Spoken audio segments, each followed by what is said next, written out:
SUS para concursos, direito administrativo, para ler nova lei de licitações. O que aprendo com a nova lei de licitações? Controle preventivo e as 3 linhas de defesa.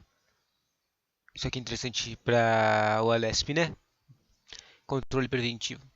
Artigo 11, parágrafo único. A alta administração do órgão ou entidade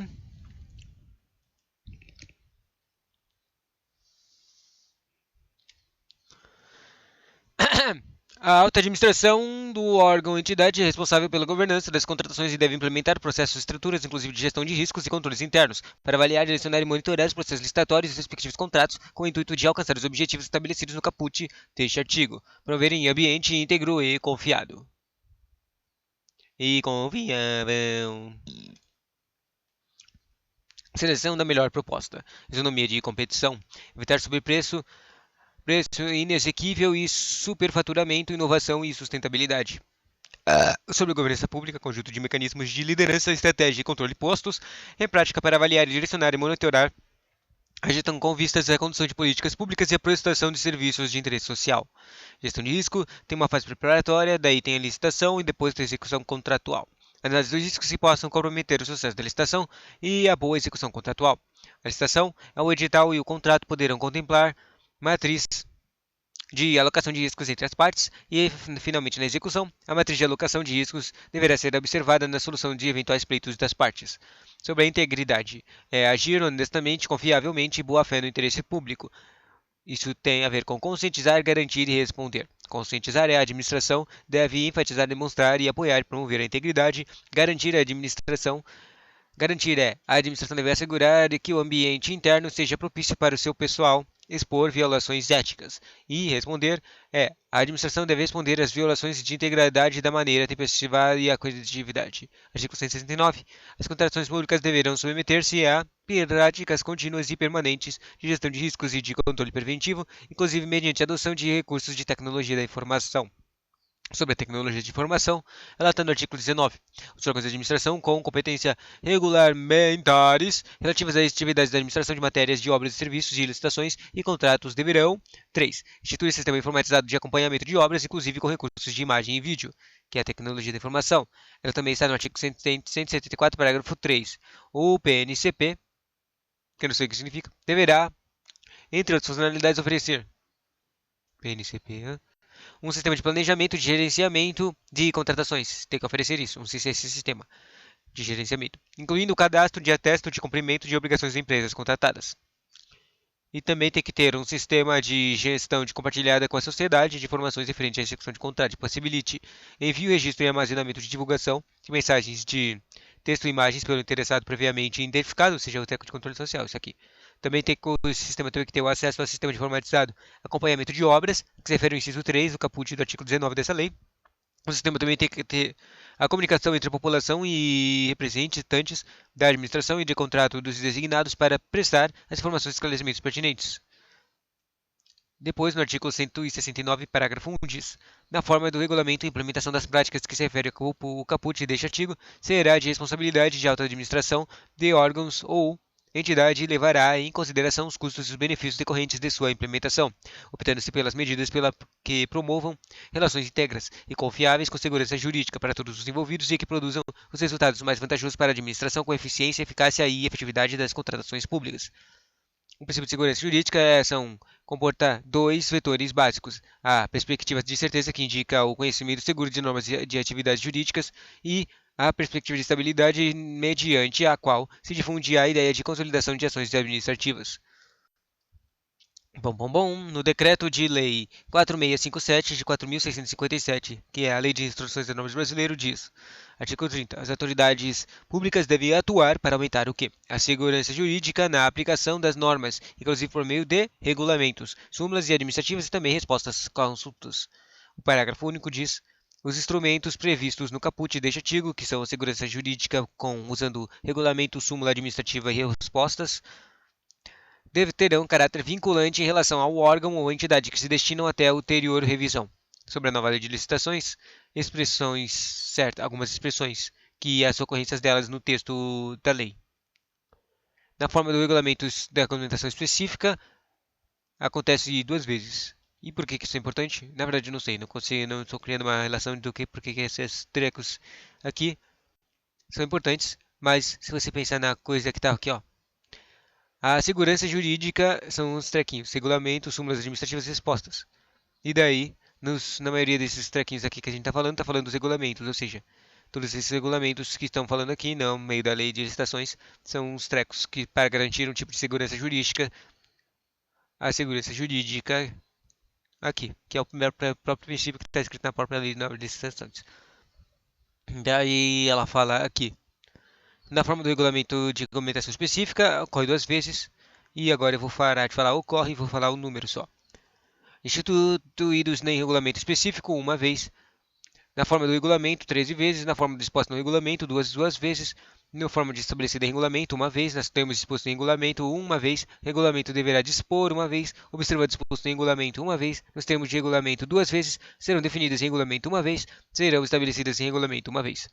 Estabelecido em regulamento uma vez, serão disciplinadas em regulamento uma vez, deverá ser previstas em regulamento uma vez, determinada por regulamento uma vez, previstas em regulamento duas vezes, conforme disposto no regulamento duas vezes, conforme regulamento seis vezes, definirão em regulamento uma vez, e definidos em regulamento três vezes, pelo regulamento poderá duas vezes, e o poder executivo regulamentará uma vez. Ou seja, tem referências a regulamentos mais de 47 vezes no texto da lei de novas licitações. Depois disso, você pensa nas três linhas de defesa. Vou falar das três linhas de defesa, que é o controle interno, que está lá na própria lei de novas licitações. No artigo 169 diz: as contratações públicas deverão submeter-se às práticas contínua e permanente de gestão de riscos e de controle preventivo, inclusive mediante a adoção de recursos de tecnologia da informação e, além de estar subordinadas ao controle social, exercer-se-ão as seguintes linhas de defesa. Primeira, segunda e terceira. A primeira são servidores empregados públicos e agentes de licitação, autorizados que atuam na estrutura de governança, ou seja, os primeiros, os caras que vão ter o primeiro contato, eles vão ser a primeira linha de defesa, porque eles podem perceber qualquer coisa ruim que está acontecendo. A segunda são as unidades de assessoramento jurídico de controle interno, ou seja, os caras administrativos que vão ver contabilidade e os caras jurídicos que vão ver legalidade. Eles vão ser a segunda linha de defesa para que não façam merdas. E a terceira é finalmente é um último, quando não tem uma dessas linhas, primeiras linhas, conseguiu identificar um erro ou alguma tramanha, o órgão central de controle interno da administração pública e junto com o controle externo, que é o Tribunal de Contas, que é ajudado pela administração de controle interno, pelo controle interno. Isso está nos parágrafos 3. Os integrantes das linhas de defesa que se referem aos incisos 1, 2 e 3, ou seja, esses caras aqui, que acabou de ler, deste artigo observarão o seguinte, daí esses caras têm que fazer. Quando constatarem simples impropriedade formal, adotarão medidas para seu saneamento e para mitigação de riscos de sua nova ocorrência, preferencialmente com o aperfeiçoamento dos controles preventivos e com a capacitação dos agentes públicos responsáveis. Segundo, esses agentes também têm que, quando constatar irregularidade que configure dano à administração, que, sem prejuízo das medidas previstas no inciso 1 desse parágrafo, que é aquela coisa de saneamento, simplesmente corrigir os erros, sem prejuízo do poder de corrigir os erros, adotarão as providências necessárias para a apuração das infrações administrativas observadas a segregação de funções e a necessidade de individualização das condutas, bem como remeterão ao que? O MP. O nosso querido MP, nosso procurador MP. Competente cópias dos documentos cabíveis para a apuração de ilícitos de competência. Para o artigo 9, parágrafo 1, existe vedação. Não poderá participar direto ou indiretamente da licitação ou da execução do contrato do agente público agente público de órgão ou entidade licitante e contratante, devendo ser observadas situações em que possam configurar conflito de interesses, no exercício ou após o exercício do cargo ou emprego, nos termos da legislação que disciplina a matéria. Conflito de interesses, o termo na Lei 12.813 diz assim: a situação que é gerada pelo confronto entre interesses públicos e privados, o público e privado, que possa comprometer o interesse coletivo ou influenciar de maneira imprópria o desempenho da função pública. Primeira linha de defesa, o agente de contratação, pessoa designada pela autoridade competente entre servidores efetivos ou empregados públicos dos quadros permanentes da administração pública para tomar decisões, acompanhar o trâmite de licitação, dar impulso ao procedimento licitatório e executar quaisquer outras atividades necessárias ao bom atendimento, certame e até a homologação. A primeira linha de defesa Em licitação que envolva bens ou serviços especiais, o agente de contratação poderá ser substituído por comissão de contratação, formada por no mínimo 3 membros que responderão solidariamente por todos os atos praticados pela comissão, ressalvado o membro que expressar posição individual ou divergente, fundamentada e registrada em ata, lavrada na reunião em que houver sido tomada a decisão. Primeira linha de defesa, equipe de apoio da agente de contratação. Você pode também, outras pessoas que você pode considerar, além desse cara óbvio, que é o cara da equipe da contratação, você pode considerar mais esses caras aqui: a comissão de licitação, o leiloeiro, um pregoeiro, um fiscal de contrato, um gestor de contrato, um responsável pelo recebimento do objeto e a comissão que conduz o processo de aplicação de sanção. Ou seja, todas as pessoas que estão diretamente ligadas ao contrato na parte inicial. Segundo, sobre os requisitos. Caberá à autoridade máxima do órgão ou da entidade a quem as normas da organização administrativa indicarem promover a gestão por competências e designar agentes públicos para o desempenho das funções essenciais à execução desta lei que preencham os seguintes requisitos. Daí tem uma listona de requisitos. Mas, voltando um pouco mais, Decreto 5.5707, que é a Política de Desenvolvimento Pessoal da Administração Pública Federal. No artigo 2 desse decreto diz: Gestão por competência. A gestão por competência é a gestão da capacitação orientada para o desenvolvimento de conjunto de conhecimentos e habilidades e atitudes necessárias de desempenho em funções de servidores, visando o alcance dos objetivos da instituição. No artigo, depois de você pensar o que é gestão de competências, agora vamos ler o que os requisitos de verdade. Tem 3 requisitos básicos. O primeiro diz: sejam preferencialmente servidor efetivo ou empregado público dos quadros permanentes da administração pública, ou seja, é um cara que já provou ter sido confiável pela administração pública. Segundo, tenham atribuições relacionadas a licitações e contratos que possam formar e ou possuam formação compatível com qualificação testada por certificação profissional, entidade por escola de governo criada e mantida pelo poder público, ou seja, ele tem o conhecimento para fazer o trabalho. E o terceiro, não sejam cônjuge ou companheiro de licitantes ou contratados habituais da administração, nem tenham com eles vínculo de parentesco colateral ou por afinidade até o terceiro grau, ou de natureza técnica, comercial, econômica, financeira, trabalhista e civil. Ou seja, não tenha suspensão ou impedimento esse cara. Ou seja, não tenha coisas que gerem dúvidas sobre a sua imparcialidade e a sua, sei lá, sua maldade. Daí, parágrafo 1 do artigo 7 dos requisitos diz: observar o princípio de segregação de funções, vedada a designação do mesmo agente público para a atuação simultânea em funções mais suscetíveis a riscos, de modo a reduzir a possibilidade de ocultação de erros e de ocorrência de fraudes na respectiva contratação. Daí, essa coisa de segregação, o princípio de segregação de, de funções, que eu acabei de falar no parágrafo 1, ele tá. Você pode encontrar uma complexidade que troca uma explicação do termo no Manual de Sistema de Controle Interno do Poder Executivo Federal. Ele está escrito no capítulo 7 de Princípios de Controle Interno, dizendo: segregação de funções é a estrutura das unidades e entidades, deve prever a separação entre as funções de autorização, aprovação, de apuração, execução, controle e contabilização, de tal forma que nenhuma pessoa detenha competências e atribuições de desacordo com este princípio. Daí, no manual, você vê mais tipo de estrutura de governança do Poder Executivo, que diz instâncias internas, instância interna de apoio e a instância externa de apoio e a instância externa. Ou seja, você para interna, externa e de apoio. Cada um desses caras tem um tipo de especificação para como é que acontece a governança. Se você não lembra o que é governança, é o controle. É um controle. É um outro nome para controle. É a mesma coisa. Bom, daí nas instâncias externas você pode dizer que existe o governador, os secretários dos conselhos estaduais de saúde, educação e demais outros conselhos, um monte de conselhos para vários trecos que fazem um tipo de controle interno da estrutura do governo. Segundo, a instância interna de apoio. Quem são esses? São os controles internos de cada poder, de cada órgão, e a ouvidoria, que seria o cara que ouviria, receberia as denúncias de controle social. E depois disso, tem a instância de externo de apoio, que seriam auditores independentes e controle social organizado. E na instância externa seria o mais óbvio controle externo, que seria o Tribunal de Contas e uma Assembleia Legislativa, que é o controle, que é o Poder Legislativo. Se você não sabe, o controle externo ele é o Poder Legislativo. Daí, em cada âmbito, dos entes federados aqui, estados, distrito federal e municípios. O poder legislativo e o controle externo de cada um deles é o nome do poder legislativo de cada ente. Ou seja, na União é o Congresso Nacional, que é o poder legislativo da União. O Tribunal de Contas da União, ele é o apoio do controle externo, que é o legislativo. Daí, nesse caso aqui que eu estou falando, já que a gente está falando de nível de governador estadual, então esse Assembleia Legislativa é o nível, é o controle é o poder legislativo nível estadual e o Tribunal de Contas estadual que é o ajudante.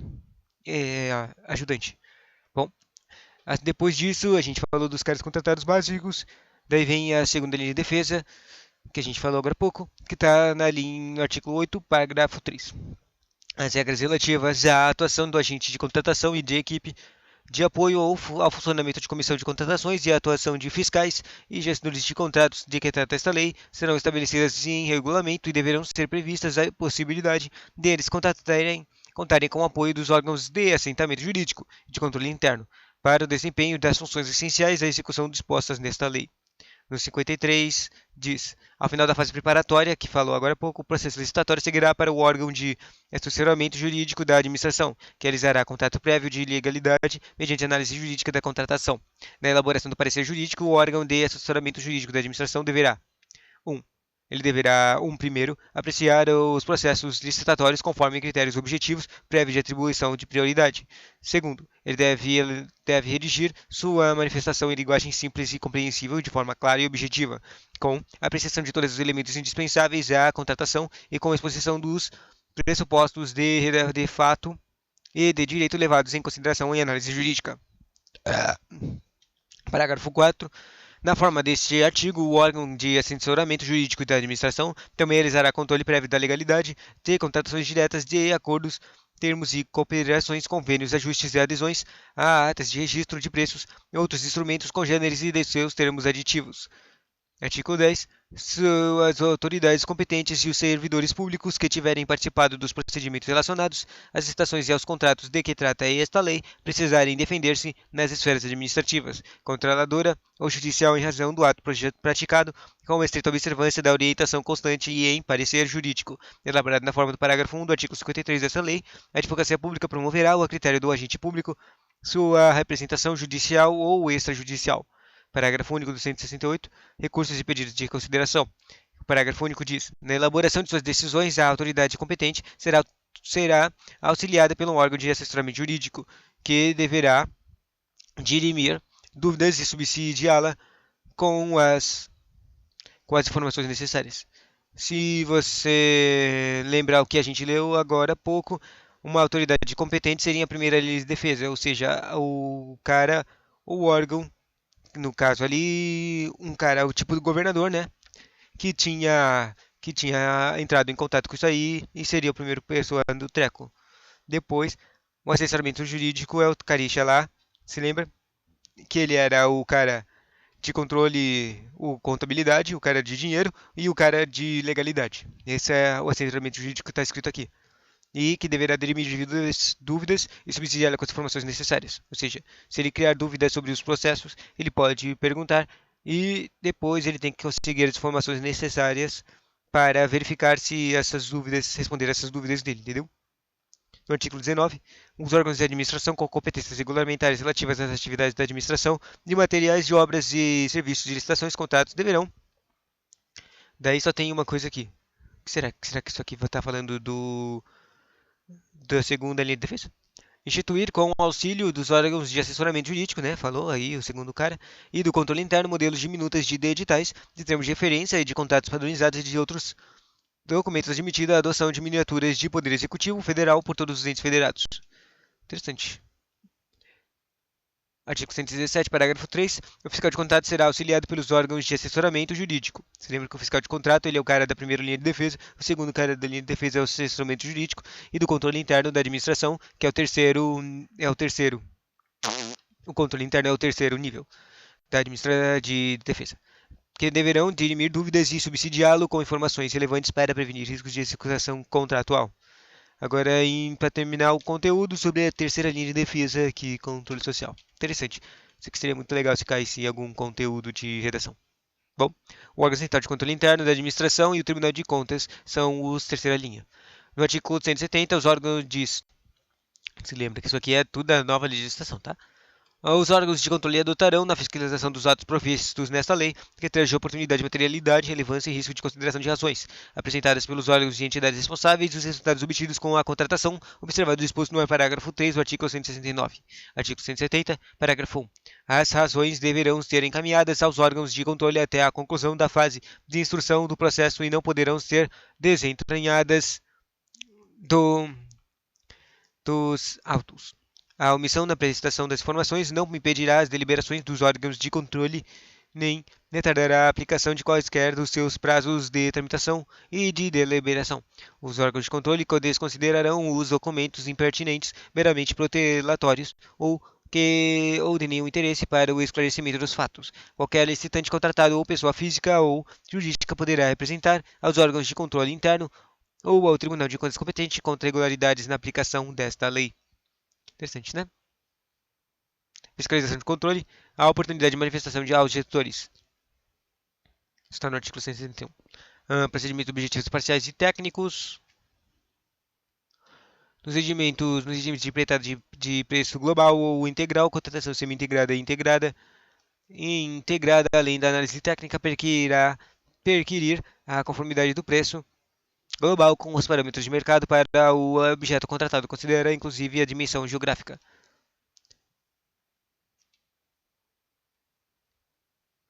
E só uma última coisa sobre a escola de contas que está no artigo 173, que se lembra que os carinhas falaram que eles tinham que ter conhecimentos. Bom, o cara responsável são as escolas de contas que vão ser feitas nos âmbitos dos estados ou municípios. As escolas de contas estão no artigo 173. Os tribunais de contas deverão, por meio de suas escolas de contas, promover eventos de capacitação para os servidores efetivos e empregados públicos designados para o desempenho de funções essenciais à execução da lei, incluídos cursos de presenciais e à distância, redes de aprendizagem, seminários e congressos sobre contratações públicas. É estranho, né, que um texto desse tipo que é totalmente de tribunais de contas esteja na lei de licitações. Mas é por causa que ela tem que estar escrito como é que vai ser o controle de contratos. É isso. Isso porque está escrito aqui no final, no próprio. Seminários para congresso sobre contratações públicas. Senão dá para fazer os contratos direito, né? E assim eu termino esse conteúdo. Tchauzinho.